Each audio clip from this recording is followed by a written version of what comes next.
वंदे मातरम मित्रों, केम छो? मजामा? तो मित्रों हजी आपणे आगळ जेडबलई में जोईए चैप्टर नंबर 10 सदिशनु बीजगणित एमां 30मो दाखलो। अवकाश में आवेली रेखा ए बी धन एक्स अक्ष साथे 45 मापनो खूणो बनावे छे, धन वाय अक्ष साथे 120 अंशनो मापनो खूणो बनावे छे। तो धन जेड अक्ष साथे केटला मापनो खूणो बनावतो हशे? एक्स अक्ष साथे अने वाय अक्ष साथे बनावतो खूणो आपणे आप्यो छे अने जेड अक्ष साथे ए खूणो आपणे मेळव्यो छे। तो हवे धारी लईए के जे रेखा छे ए एक्स अक्ष साथे अल्फा मापनो, धन वाय अक्ष साथे बीटा मापनो अने धन जेड अक्ष साथे गेमा मापनो खूणो बनावे छे। मित्रों कोईपण सदिश एक्स अक्ष धन दिशा साथे अल्फा मापनो खूणो बनावे तो तेना कॉस मूल्य એટલે કે cos अल्फा ए जे ते धन वाय साथे बीटा मापनो खूणो बनावे तो cos बीटा, धन जेड अक्षनी साथे गेमा मापनो खूणो बनावे तो cos गेमा। आ cos alpha cos beta cos गेमा ने आपणे दिक कोसाइन कहीए छे, बराबर ने? दिक कोसाइन। तो दिक कोसाइन में आपने खबर है कि cos अल्फा cos बीटा और cos गेमा ना वर्गोनो सरवाळो 1 थाय। तो अहींया छे अहींया अल्फा इक्वल टू 45 ने बीटा 120 आप्युं छे, गेमा मेळव्यो छे। आपने खबर है cos square alpha plus cos square beta plus cos square गेमा इक्वल टू 1। अल्फा एटले 45 और बीटा एटले 120 मूकीए तो शुं थाय? तो cos स्क्वेर 45 वत्ता cos स्क्वेर 120 वत्ता cos स्क्वेर गेमा इक्वल टू 1। cos 45 1/√2 पण स्क्वेर होवाथी 1/2, cos 20 माइनस हाफ पण स्क्वेर होवाथी 1/4 प्लस cos स्क्वेर गेमा इक्वल टू 1। अब 1/2 और 1/4 आ बाजु लावो तो 1 माइनस 1/2 माइनस 1/4 એટલે 1/4 થશે। એટલે cos स्क्वेर गेमा इक्वल टू 1/4 तो cos गेमा इक्वल टू प्लस और माइनस हाफ। जो प्लस हाफ ली तो π/3 और माइनस हाफ ली तो 2π/3। तो गेमा इक्वल टू π/3 अथवा गेमा इक्वल टू 2π/3 बे किंमतो आपने मळशे, बराबर है। नेक्स्ट अहींया तमने ए ख्याल होवो जोईए कि भाई जेड अक्षनी एक्स वाय अने जेड अक्षनी धन दिशा साथे जो अल्फा बीटा गेमा में आपणे खूणो बनावे तो एने आपणे शुं कीधुं हतुं? दिक खूणा। पण एना कॉस मूल्य शुं कहेता हता आपणे? दिक कोसाइन। अल्फा बीटा गेमा ए दिक खूणा छे पण cos अल्फा cos बीटा अने cos गेमा जो आपणे लईए तो शुं हतुं? ए दिक कोसाइन। तो दिक कोसाइन નું પરિણામ તમને ખ્યાલ હોવું જોઈએ કે cos square alpha plus cos square beta plus cos square gamma equal to 1 થાય, એ તમને ખ્યાલ હોવો જોઈએ, બરાબર છે? તો તમે આ દાખલો આરામથી કરી શકો છો, બહુ સિમ્પલ છે કે નહીં? અને જેડબલઈ માં પૂછાયેલો છે। નેક્સ્ટ સદિશ a ઇક્વલ ટુ 1/√10 કાઉન્સમાં 3i caret plus k caret અને સદિશ b ઇક્વલ ટુ 1/7 કાઉન્સમાં 2i caret plus 3j caret minus 6k caret. તો काउंस में 2 सदिश ए माइनस सदिश बी डॉट चौरस काउंस में a cross b cross a plus 2b નું મૂલ્ય મેળવ્યું છે। તો આનું સાદરૂપ આપશો ને તો એ સાદરૂપમાં આપણે સદિશ a ડોટ b ની જરૂર પડશે, બરાબર? તો એ આપણે અહીંયા મેળવી લઈએ। અને જો આ અત્યારે ખ્યાલ ન આવતો હોય તો આનું સાદરૂપ જ્યારે આપીએ એમાં જ્યાં પણ a ડોટ b ની જરૂરિયાત ઊભી થાય ત્યાં તમારી સાઈડ ઉપર જે આ જે છે તો આ બાજુ સાઈડ ઉપર તમારે a ડોટ b ચેક કરી લેવું। પણ અહીંયા મને ખબર છે કે આના સાદરૂપમાં a ડોટ b ની જરૂર પડશે તો આપણે a ડોટ b અહીંયા અગાઉથી જ મેળવી લીધેલું છે। તો સદિશ a ડોટ b એટલે આ a અને આ ડોટ b તો 1/7/10 આ થશે 6 0 અને માઇનસ 6 માઇનસ 6 એટલે 0। તો અહીંયા a ડોટ b 0 છે, બરાબર? તો હવે આ જે મેળવવું છે તે લઈએ। 2 सदिश a माइनस सदिश b डॉट चौरस काउंस में a cross b cross a plus 2b। હવે મિત્રો એક વસ્તુ જોજો, આ a પ્લસ 2b છે એટલે આ એક જ સદિશ થાય, આ એક જ સદિશ અને આ બે સદિશ એ ત્રણે ત્રણ વચ્ચે ક્રોસ પ્રોડક્ટ છે। હું ફરી કહું છું, સદિશ a પ્લસ 2b એ તમે સમજી લો કે સદિશ c છે, સદિશ c આપ્યો છે એવું તમે સમજી લો। તો શું કહેવાય અહીંયા? સદિશ a ક્રોસ b ક્રોસ સદિશ c, મતલબમાં ત્રિગુણન થાય તો એ ત્રિગુણનનું સૂત્ર અહીંયા વાપરવાનું થાય, સમજો બરાબર। તો a ડોટ સદિશ a પ્લસ 2b ઇન્ટુ સદિશ b માઇનસ b ડોટ સદિશ a પ્લસ 2b ઇન્ટુ સદિશ a, આ રીતે ત્રિગુણન સૂત્ર જે આપણે આગળ ખબર છે તે રીતે મૂક્યું। હવે આ ડોટ પ્રોડક્ટ અહીંયા લગાવો, આ તો એમના એમ 2 સદિશ a માઇનસ સદિશ b ડોટ ચોરસ કાઉન્સમાં આ બને ગુણાકાર તો મોડ ઓફ સદિશ a નો સ્ક્વેર પ્લસ 2 સદિશ એ ડોટ બી એ જે કાઉન્સ હોય તે અને આ સદિશ બી તો એમના એમ માઇનસ આ કાઉન્સ છોડો તો સદિશ a dot b plus 2 mod of સદિશ બી નો સ્ક્વેર ઇન્ટુ સદિશ એ. અહીંયા આ એ ડોટ બી અને આ એ ડોટ બી એ તો 0 છે એટલે એ કાઢી નાખો તો હવે શું વધે તો કે 2 સદિશ એ માઇનસ બી, અહીંયા વધ્યું મોડ ઓફ સદિશ એ નો square into b minus 2 mod of સદિશ બી નો સ્ક્વેર ઇન્ટુ એ. બરાબર, જ્યાં આપણને આપ્યું છે કે એ ડોટ બી ઇક્વલ 0 એ આપણે મેળવેલું છે. હવે આ કાઉન્સ છોડીએ તો આ મોડ ઓફ એ નો સ્ક્વેર અને આ 2 એ સાઈડ ઉપર તો સદિશ એ ડોટ બી સદિશ એ અને આનો ગુણાકાર તો 2 ઇન્ટુ 2 4 અને મોડ ઓફ સદિશ બી એ તો કોન્સ્ટન્ટ હશે તો એ 12 તો વધ્યું એ ડોટ એ એટલે મોડ ઓફ એ નો સ્ક્વેર. ફરી સમજો અહીંયા આ બેનો ગુણાકાર તો આ બેમાં જે પહેલા કોન્સ્ટન્ટ હોય એ કાઢ લો તો કોન્સ્ટન્ટ શું થાય 2 અને મોડ ઓફ એ નો સ્ક્વેર તો વધીશું સદિશ એ ડોટ બી અહીંયા લખ્યું છે. હવે આ 2 અને આનો મલ્ટીપ્લાય એટલે કે ડોટ પ્રોડક્ટ તો 2 ઇન્ટુ 2 એટલે 4 આગળ માઇનસ છે અને મોડ ઓફ સદિશ બી નો સ્ક્વેર એ હટાવી લો તો વધીશું તો સદિશ એ ડોટ સદિશ એ એટલે મોડ ઓફ સદિશ એ નો સ્ક્વેર. એ જ રીતે બી સાથે આનો અને આનો ગુણાકાર કરો તો આમાં ફરીથી સદિશ એ ડોટ બી અને એ ડોટ બી નીકળી જશે. આ અને આ વધ્યું જે છે -5 મોડ ઓફ સદિશ એ નો સ્ક્વેર મોડ ઓફ સદિશ બી નો સ્ક્વેર. અહીં સદિશ એ અને બી આપણને આપેલા છે જેનો માનાંક કરો વિચારો આ થશે શું થાય જુઓ root of 9 + 1 root of 10 upon root 10 એટલે 1 એટલે કે સદિશ એ એકમ સદિશ છે. એ જ રીતે અહીંયા રૂટ ઓફ 4 + 9 + 36 એટલે રૂટ ઓફ 49 એટલે કે 7 7 upon 7 1 એટલે કે બી પણ એકમ સદિશ છે જે બંનેનું મૂલ્ય 1 1 થાય એટલે આ બંને 1 1 -5 × 1 × 1 એટલે -5. સિમ્પલ આ સાદુરૂપ તમને ખ્યાલ હોવો જોઈએ બાકી દાખલામાં કંઈ છે નહીં એટલે આ ખાસ સાદુરૂપ એક વખત સમજજો બરાબર છે.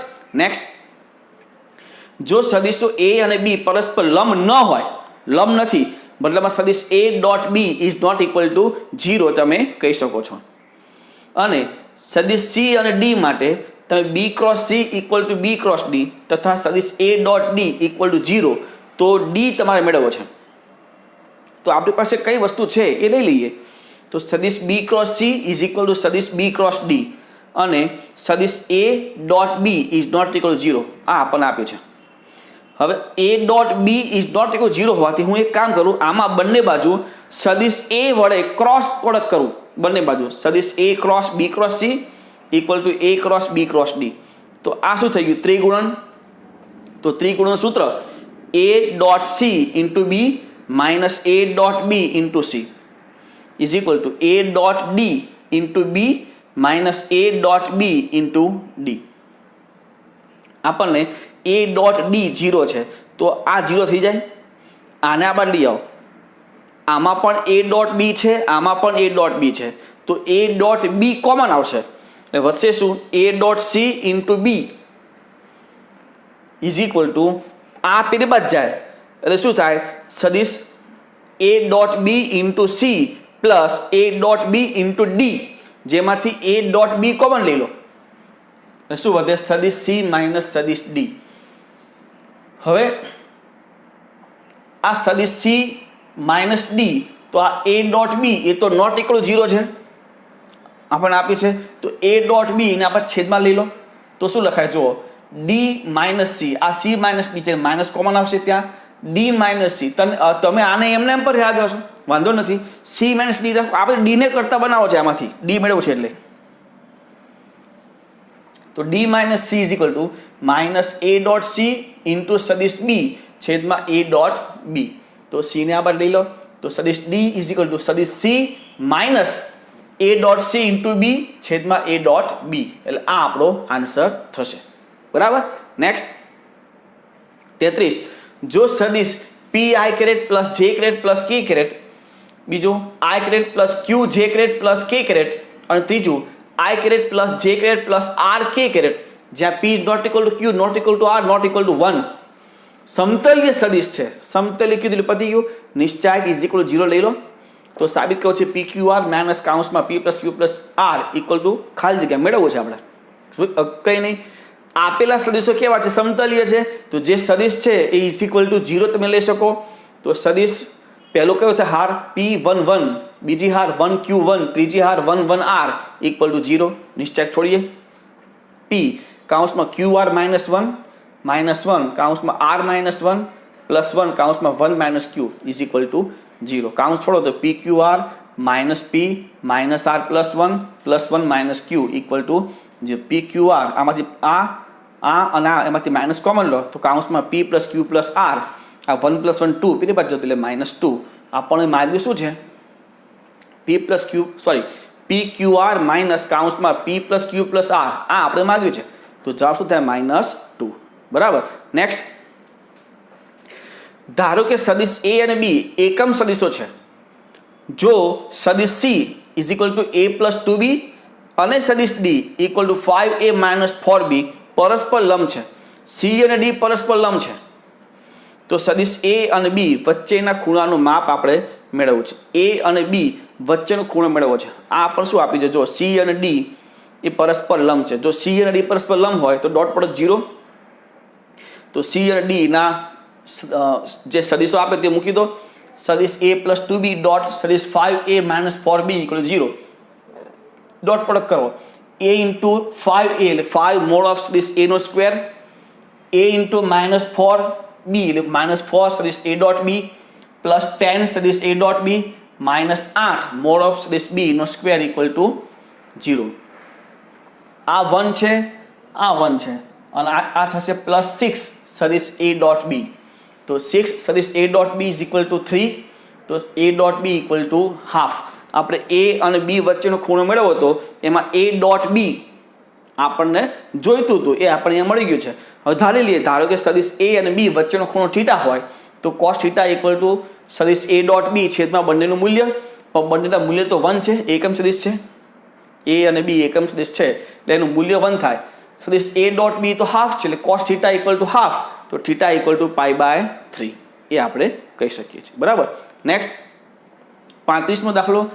જો સદિશ AB equal to 3i + 4k સદિશ AC is equal two 5i - 2j + 4k એ ત્રિકોણ ABC ની બાજુઓ છે, તો એમાંથી મધ્યગાની લંબાઈ મેળવવું છે. આપણને A, B અને C આપ્યું છે ને એમાંથી આ મધ્યગા AM આપણે મેળવવું છે. તો અહીંયા ત્રિકોણના નિયમ પ્રમાણે આપણે આવું કહી શકીએ, સદિશ AB + BM is equal two AM અને એ જે ત્યાં બાજુ AC + CM is equal two AM. આ આપણે કહી શકીએ બે ત્રિકોણ દેખાય છે, એક આ ભાગ અને એક આ ભાગ. બંને ભાગ પરથી આપણે ત્રિકોણના નિયમ પરથી આ બંને વસ્તુ લખી શકીએ. હવે આ બંનેનો સરવાળો તો AM + AM એટલે 2AM ઇઝ ઇક્વલ ટુ સદિશ AB + BM plus AC + CM. કાઉન્સ કાઢી નાખીએ. AB BM AC આ CM સદિશ છે એ દિશા જો બદલી નાખો, CM ની જગ્યાએ MC કરી નાખો તો માઇનસ થઈ જાય. આ એટલા માટે કે BM અને MC બંને મધ્યક હોવાથી આ બે ભાગ સરખા જ થાય, તો સદિશ પણ ઇક્વલ સદિશ થાય. દિશા સરખી હોવાથી ઇક્વલ હોય તો આ અને આ બંને નીકળી જાય, કેન્સલ થઈ જાય, સદિશ ઇક્વલ છે. તો હું શું ત્યાં કહી શકું 2AM is equal two AB + AC. તો 2AM AB અને AC આપણને આપ્યું છે, AB અને AC એ બંને સરળ કરી નાખો. 8i plus -2j plus 8k 2AM. તો AM શું થાય 4i - j પ્લસ 4k એનું મૂલ્ય મેળવ્યું છે, લંબાઈ મેળવ્યું છે એટલે એનો માનાંક કરી દેવાનું થાય. એ કરીએ પહેલાં આટલું લખી લો.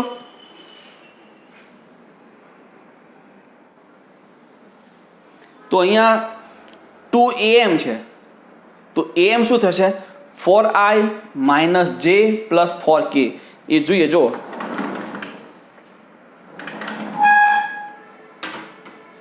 AM બરાબર 4i - j પ્લસ 4k. આપણે એનું મૂલ્ય મેળવવું છે કારણ કે મધ્યકાની લંબાઈ મેળવે તો માનાંક કરી દો. તો માનાંક પર √16 + 1 + 16 એટલે √33 એ મધ્યગાની લંબાઈ થશે. બરાબર. નેક્સ્ટ, 36મો દાખલો. ધારો કે સદિશ A બરાબર 2i - j પ્લસ k, સદિશ B બરાબર i + 2j - k અને C બરાબર i + j - 2k. ત્રણ સદિશો આપણને આપેલા છે. A, B અને C ત્રણ સદિશ આપણી પાસે છે. અહીંયા જો કોઈક λ બિલોંગ્સ ટુ R માટે સદિશ B + λc ના સદિશ A પરના પ્રક્ષેપનું માપ એ પ્રક્ષેપનું મૂલ્ય આપણી પાસે એક સદિશનું બીજા સદિશ પરનું પ્રક્ષેપનું સૂત્ર છે, તમે એનો માનાંક કરી દો તો એ તમારા પ્રક્ષેપનું મૂલ્ય એટલે કે માપ મળી જાય, જે આપણને આપ્યું છે √2/3. તો સદિશ બી પ્લસ લેમડા સી મેળવવું છે. આપણી પાસે શું છે તો કે સદિશ બી પ્લસ લેમડા સદિશ સી ના સદિશ એ પરના પ્રક્ષેપનું માપ √2/3 છે. પેલા આનો પ્રક્ષેપ શું થાય? સદિશ બી પ્લસ લેમડા સી નું સદિશ એ પરનું પ્રક્ષેપ શું થાય? તો કે સદિશ બી પ્લસ લેમડા સી ડોટ સદિશ એ છેદમાં બંનેનું મૂલ્ય, બંનેનું ક્યાં જેના પરનો પ્રક્ષેપ હોય એનું મૂલ્ય. એટલે શું થશે? ફરી કહું છું, કૌંસમાં સદિશ બી પ્લસ લેમડા સી ડોટ સદિશ એ છેદમાં મોડ ઓફ સદિશ એ. આ શું થાય? પ્રક્ષેપ. પણ એનું માપ કરવું હોય તો એનું પાછું માનાંક કરી દો. એટલે અંશમાં માનાંક થાય, છેદમાં તો માનાંક હતો જ, તો અંશમાં માનાંક, છેદમાં તો માનાંક હતો જ, √2/3 આપ્યું છે આપણને. તો બી અને સી આપણી પાસે છે, જો આ બી 1 2 -1, સી આપ્યું છે 1 1 -2. તો કરી નાખો બી પ્લસ લેમડા સી. તો જો 1 પ્લસ લેમડા બરાબર ને, 2 પ્લસ લેમડા -1 -2 લેમડા. કારણ કે સી સાથે લેમડા ગુણી અને પછી બી પ્લસ લેમડા સી કરવાનું. ડોટ એ એટલે આપણને આપ્યું છે 2 -1 1 છેદમાં સદિશ એ નું મૂલ્ય એટલે 4 + 1 + 1 √2/3. આ ડોટ કરો તો 2 + 2 લેમડા -2 - લેમડા -1 - 2 લેમડા છેદમાં √6 √2/3 આવશે. જો 2 લેમડા કેન્સલ, 2 2 કેન્સલ, એટલે માઇનસ લેમડા -1 નો માનાંક. તો માઇનસ લેમડા -1 એમાં માઇનસ કોમન લઈ લો, માનાંક હોવાથી એ માઇનસનું કોઈ અસ્તિત્વ રહેતું નથી. તો શું થાય? લેમડા +1 = અહીંયા આ √3 કેન્સલ, √2 અહીંયા ગુણાય, √2 × √2 2. માનાંક છોડો એટલે +2 -2. એક વખત +2 વિચારો અને એક વખત -2 વિચારો. જો +2 વિચારે તો લેમડા = 1 અને -2 વિચારીએ તો લેમડા = -3. મતલબમાં લેમડાના બે મૂલ્ય મળ્યા, 1 અને -3. એક વખત આમાં 1 મૂકો, બી અને સી તો આપણને આપ્યા જ છે, એક વખત 1 મૂકો અને એક વખત -3 મૂકીએ. તો જો બી પ્લસ લેમડા સી, બી એટલે આપણને આપ્યું છે 1 2 -1, અહીંયા આપણે લેમડાની જગ્યાએ 1 લીધું. સી એટલે 1 1 -2.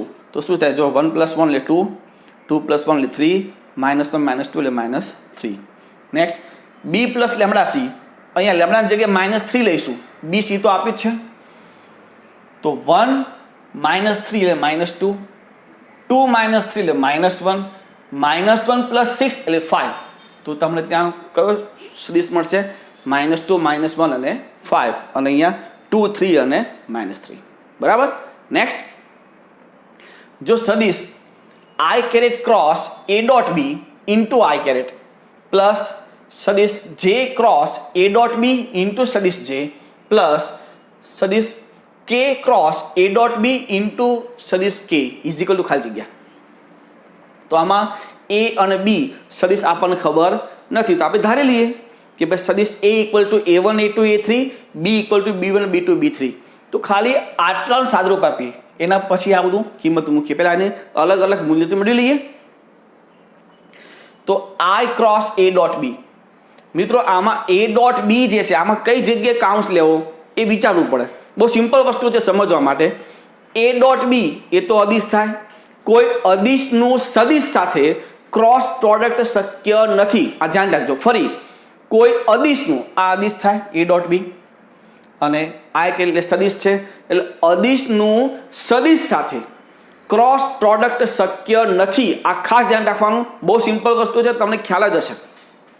એટલે આમાં પહેલાં શું કરવું પડે તમારે? i cross a into b, એટલે બી ડોટ આપણે આ બે સાથે લીધું, જુઓ આ બે સાથે લીધું, અને ડોટ બી, ડોટ એ ક્રમના નિયમનું પાલન કરે છે એટલે બી આગળ લીધું, સદિશ b dot i cross a. આ તો પેટી ગુણાકાર થઈ ગયો. તો નિશ્ચાયક બી એટલે b1 b2 b3, i એટલે 1 0 0, a એટલે a1 a2 a3. બીજી હારથી નિશ્ચાયક છોડો, બીજી હારમાં અહીંયા આવશે -1, b2 a3 - b3 a2. માઇનસને multiply કરો એટલે આ પહેલાં આવે અને આ માઇનસ થઈ જાય. એટલે A2B3 માઇનસ A3B2 બરાબર. સેમ આ રીતે હવે બીજું I cross A dot b, તો I ક્રોસ A ડોટ બીમાં J cross A dot b, તો J ક્રોસ A પછી ડોટ બી, તો બી આગળ લીધો, b dot J cross A એટલે B1 B2 B3 0 1 0 A1 A2 A3. અહીંથી નિશ્ચય છોડવો પડશે એટલે આ માઇનસ ને આ પ્લસ એટલે +1 B1 A3 minus B3 A1. હવે તે છેલ્લું K cross A dot b, તો K ક્રોસ A ડોટ બીમાં B dot K cross A થઈ જાય, તો નિશ્ચયકમાં B1 B2 B3 0 0 1 A1 A2 A3. અહીંથી નિશ્ચય છોડો, આ માઇનસ પ્લસ માઇનસ -1 પછી B1 A2 minus A1 B2 minus અંદર મલ્ટીપ્લાય કરો એટલે A1 B2 minus B1 A2 થાય. બરાબર છે. હવે આ જે કિંમતો આપણને મળી છે કઈ, એક કિંમત આ આવી, એક કિંમત આની જે અહીંયા છે, એક કિંમત આની જે અહીંયા છે. આ ત્રણ કિંમત આપણે આમાં મૂકીશું. બરાબર. પણ પહેલાં આપણે લખી લો પછી કિંમત મૂકીએ. જોઈએ આ કિંમતો આપણે આમાં મૂકશું. પહેલાં આ લખીશું. તો હવે આપણી રકમ જે હતી હવે I caret cross A dot b into I plus J caret cross A dot b into J plus K caret dot A dot b into K caret. એમાં આની કિંમત આપણી પાસે છે A2B3 minus A3B2 I caret plus આની કિંમત આપણી પાસે છે A3B1 માઇનસ A1B3 ઇન્ટુ આ J કેરેટ પ્લસ આની કિંમત પણ છે આપણી પાસે A1B2 minus A2B1 into K caret. જો આને તમે નિશ્ચયકમાં લખો તો આવું લખી શકો. પહેલી I J and K હોવાથી I caret J caret K caret A1 A2 A3 B1 B2 B3 તમે નિશ્ચયક છોડીને ચેક કરો. A2B3 માઇનસ A3B2 આવ્યો I કેરેટ માઇનસ J, જો minus J A1 B3 A3 B1 પણ માઇનસ કોમન લો એટલે આગળ માઇનસનું plus થઈ ગયું અને અહીંયા A1 B2 A2 B1 ની બાદ બાકી છે.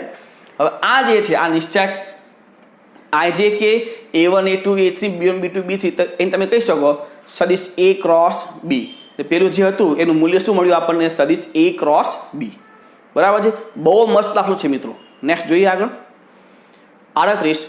એકમ સદિશ A B અને C માટે સદિશ A minus √3B plus C equal to શૂન્ય સદિશ, તો A અને C વચ્ચેનો ખૂણો શોધો. મિત્રો આવો દાખલો એક આપણે આગળ જોયો છે. આવું એક પરિણામ આપણને આપ્યું હતું અને સદિશ A અને B વચ્ચેનો ખૂણો આપણે મેળવવો હતો, A અને B વચ્ચેનો. જો આવું પરિણામ આપેલું હોય અને એમાં A અને B વચ્ચેનો ખૂણો હોય તો એ પરિણામમાં સદિશ C વાળો જે ભાગ છે એને ઇક્વલ ટુની પેલી બાજુ જવા દેવાનો. બરાબર. જેમ કે અહીંયા સદિશ A અને C વચ્ચેનો ખૂણો મેળવવો છે એટલે B વાળો જે ભાગ છે એને પેલી બાજુ જવા દેવાનો. √3B જે માઇનસ છે પેલી બાજુ જ્યારે પ્લસ થઈ જાય. હવે બે બાદ સ્ક્વેર, આનું સ્ક્વેર મોડ ઓફ સદિશ A plus C whole square plus 3 mod of B whole square વિસ્તરણ મોડ ઓફ સદિશ A નો સ્ક્વેર પ્લસ 2 સદિશ A dot C plus mod of સદિશ C નો સ્ક્વેર ઇક્વલ ટુ 3 સદિશ B નો સ્ક્વેર. અહીંયા આપણી પાસે A B અને C એકમ સદિશ છે એટલે 1 આ 1 અને આ પણ 1. તો સદિશ A ડોટ C એ શું થઈ જાય, આ 2 પેલી બાજુ એટલે 1/2 સદિશ A dot C equal to half. હવે ધારો કે સદિશ A અને C વચ્ચેનો ખૂણો θ હોય તો cos θ ઇક્વલ ટુ સદિશ A ડોટ C છેદમાં mode of A mode of C equal to આ 1 છે આ 1 છે ઉપર હાફ છે એટલે cos θ ઇક્વલ ટુ હાફ, તો θ ઇક્વલ ટુ π/3. એટલે મિત્રો આ એક રીત યાદ રાખવાની કે કોઈ પણ પરિણામ આપેલું હોય, કોઈ પણ પરિણામ અને એ પરિણામના કોઈ પણ બે સદિશ વચ્ચેનો ખૂણો મેળવવો હોય તો શું કરવાનું, જે બે સદિશનો ખૂણો મેળવવો છે એના સિવાયનો જે ત્રીજો સદિશ આવે એ ત્રીજો સદિશ આ પરિણામમાંથી એને પેલી બાજુ જવા દેવાનો. પછી બે બાજુ સ્ક્વેર કરો એટલે તમે ડોટ મળી જાય. માનાંક એકમ તો આપ્યું જ હોય. બરાબર છે. નેક્સ્ટ જોઈએ. જો સદિશ A અને B અસમરેખ સદિશ છે, જો સદિશ A અને B અસમરેખ હોય એનો મતલબ શું થાય કે સદિશ A cross B is not equal to શૂન્ય સદિશ. બરાબર. અસમરેખ હોય, જો સમરેખ હોય તો ક્રોસ પ્રોડક્ટ શૂન્ય સદિશ થાય અને જો અસમરેખ હોય તો ક્રોસ પ્રોડક્ટ શૂન્ય સદિશ થતું નથી.